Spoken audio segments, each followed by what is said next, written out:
করি। 1977 সাল থেকে আজ দাঁড়িয়ে 2025 সাল পর্যন্ত যে টানা 10 বার বিধানসভা নির্বাচন হয়েছে, তার মধ্যে আরএসপি 4 বার জয়লাভ করেছে, ইন্ডিয়ান ন্যাশনাল কংগ্রেস 4 বার জয়লাভ করেছে, অল ইন্ডিয়া তৃণমূল কংগ্রেস 2 বার জয়লাভ করেছে।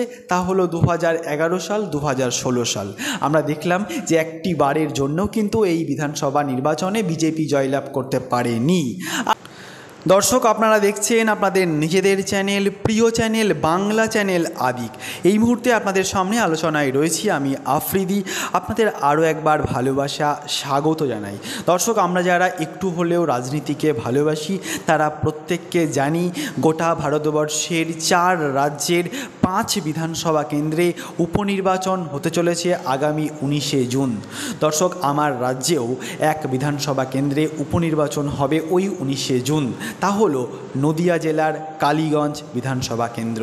দর্শক, এই কালীগঞ্জ বিধানসভা কেন্দ্রের এই কালীগঞ্জ বিধানসভা উপনির্বাচনে কোন রাজনৈতিক দল জয়যুক্ত হবে তা গোটা রাজ্যের মানুষের কাছে এখন লাখ টাকার প্রশ্ন। কেন বলুন তো? আর কটা মাস পরেই এ রাজ্যে 26-এর বিধানসভা নির্বাচন। যে বিধানসভা নির্বাচনের প্রচার পর্ব এ রাজ্যের ছোট বড় প্রত্যেকটা রাজনৈতিক দল একটু একটু করে তারা শুরু করে দিতে চলেছে।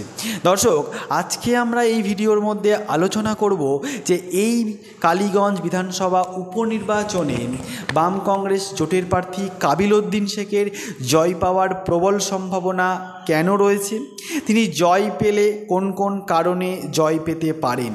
আমরা গত একটা ভিডিওতে বলেছি যে এই কালীগঞ্জ বিধানসভা উপনির্বাচনে বিজেপির জয় পাওয়ার সম্ভাবনা খুবই কম, কারণ এই কালীগঞ্জ বিধানসভা উপনির্বাচনে প্রায় 55%-এরও বেশি সংখ্যালঘু ভোটার রয়েছে, যা সেই 55% ভোটেরও 1% বিজেপি পাবে না। ফলে তাদের পক্ষে জয় পাওয়ার সম্ভাবনা খুবই কম।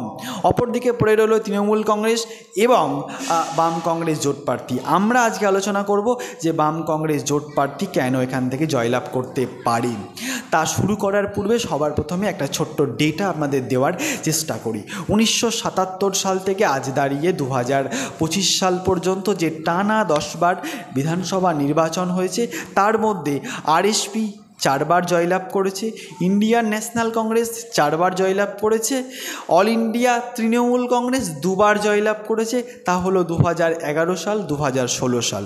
আমরা দেখলাম যে একটি বারের জন্য কিন্তু এই বিধানসভা নির্বাচনে বিজেপি জয়লাভ করতে পারেনি।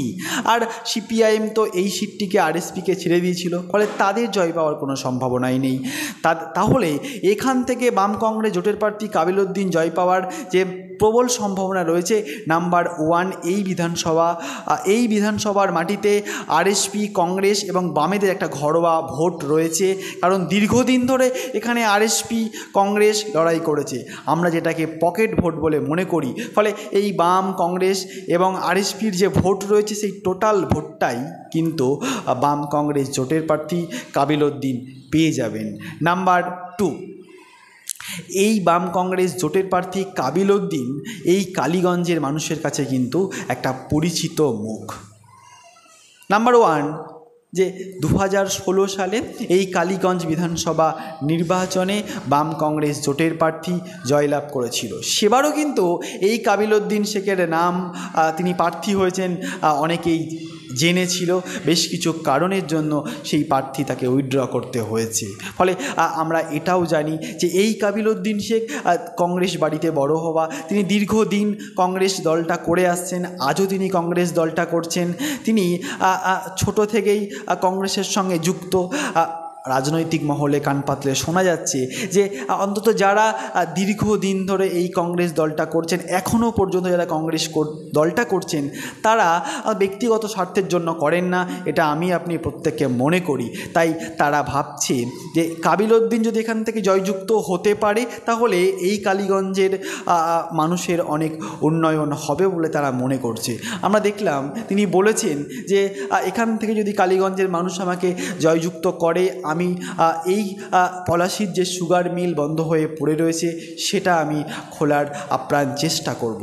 দর্শক, অপরদিকে রইল যে এই কালীগঞ্জের মানুষ যদি মনে করে যে আমাদের ভাতার চেয়ে কাজ বড়, আমাদের ছেলেমেয়েদের শিক্ষা দরকার, ছেলেমেয়েদের চাকরি দরকার, তাহলে কোন দলের কি স্ট্যান্ড রয়েছে সেটা কিন্তু মানুষকে ভোট দেওয়ার আগে একটি বার ভালো করে জানতে হবে, বুঝতে হবে কোন রাজনৈতিক দল তাদের কি স্ট্যান্ড পয়েন্ট রয়েছে। আমরা দেখছি বাম কংগ্রেস, তাদের প্রথম কাজ প্রত্যেকটা মানুষের হাতে কাজ চাই, সবার পেটে ভাত চাই, সবার মাথার ওপর ছাদ চাই, শিক্ষা শেষে কাজ চাই। তারা কিন্তু পরিষ্কার করে বলতে চাইছে। আমাদেরকে মাথায় রাখতে হবে যে এ রাজ্যের পরিযায়ী শ্রমিকের সংখ্যা প্রতি দিন বাড়ছে। তারা যেভাবে এ রাজ্য ছেড়ে পরিবারের মুখে অন্ন তুলে দেওয়ার জন্য কখনো ভিন রাজ্য কখনো ভিন দেশে পাড়ি দিচ্ছে, সেই টাকা এনেই এ রাজ্যের বিভিন্ন বাজারগুলো কিন্তু চলছে। এটাকেও কিন্তু আপনি ভাবতে হবে। দর্শক, এই বিধানসভা কেন্দ্রে, এই বিধানসভা উপনির্বাচনে কোন রাজনৈতিক দল জয় পাবে তা নিশ্চিত করে আমরা না বলতে পারলেও আমরা অনেকটা অনুমান করতে পারছি যে কারা এখান থেকে জয় পাওয়ার সম্ভাবনায় রয়েছে। দর্শক, শেষ পর্যন্ত অর্থাৎ গণনার দিন পর্যন্ত আমাদের অপেক্ষা করতেই হবে যে এই বিধানসভা কেন্দ্রে কোন রাজনৈতিক দল জয় পেল তা জানবার জন্য। দর্শক, ভালো থাকবেন, সুস্থ থাকবেন, সাবধানে থাকবেন, সর্বক্ষণ চেষ্টা করবেন নিজের কাজ নিয়ে ব্যস্ত থাকা পরিবারকে সময় দেওয়া। আমাদের চ্যানেলের সঙ্গেও থাকবেন।